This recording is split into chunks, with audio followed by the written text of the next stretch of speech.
দেশে ফিরলে ক্ষমতাচ্যুত প্রধানমন্ত্রী শেখ হাসিনাকে বিমানবন্দর থেকে সরাসরি ফাঁসির মঞ্চে নেওয়া হবে বলে হুঁশিয়ারি দিয়েছেন এনসিপির আহ্বায়ক নাহিদ ইসলাম। দিল্লির সঙ্গে সমঝোতা করে তাকে দেশে আসার ব্যবস্থা করা মোকাবেলায় প্রস্তুত বলেও জানান তিনি। নির্বাচিত হলেই কোনো সরকার 5 বছর ক্ষমতায় থাকার একক ম্যান্ডেট পায় না, এমন মন্তব্য করেন এনসিপির আহ্বায়ক।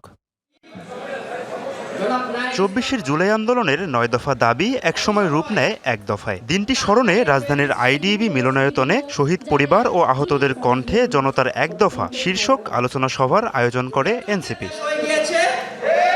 সভায় জুলাই গণ অভ্যুত্থানে শহীদদের ও যোদ্ধাদের ত্যাগের অবমূল্যায়ন হচ্ছে বলে অভিযোগ তোলেন শহীদ পরিবার ও আহতরা।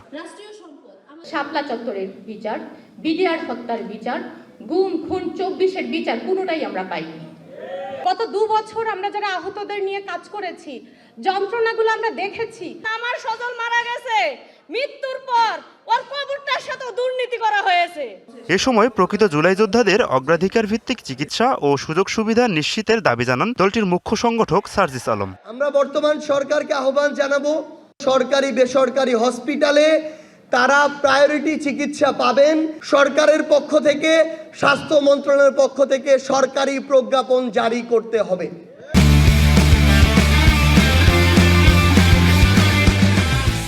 বক্তারা বলেন, সরকার জুলাইয়ের আকাঙ্ক্ষা থেকে সরে যাচ্ছে। জুলাই সনদ বাস্তবায়ন না হলে সরকারকে জনগণের কাছে জবাবদিহি করতে হবে বলেও মন্তব্য করেন নেতারা। যেহেতু জনগণ 70% জুলাই সনদের পক্ষে রায় জানিয়েছে এবং জনগণের ভিত্তির উপরে দাঁড়িয়ে রাজনীতি করুন।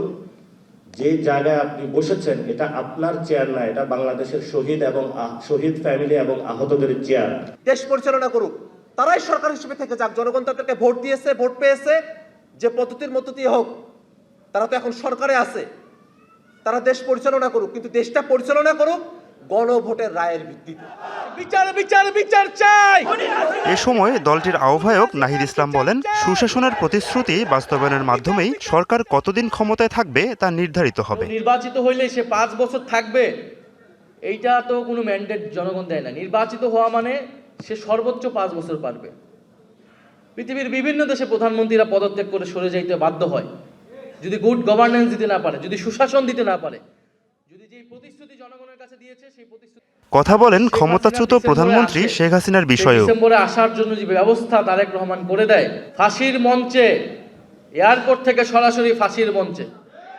এ সময় জুলাই গণহত্যার বিচার, সংস্কার ও জুলাই সনদ বাস্তবায়নে রোডম্যাপ ঘোষণার দাবি জানান নাহিদ ইসলাম। আদায় না হলে আবারও আন্দোলনে যাওয়ার হুঁশিয়ারি দেন বিরোধী দলীয় চিফ হুইপ মৃত্যুঞ্জয় সরকার পিয়াল, ডিবিসি নিউজ, ঢাকা।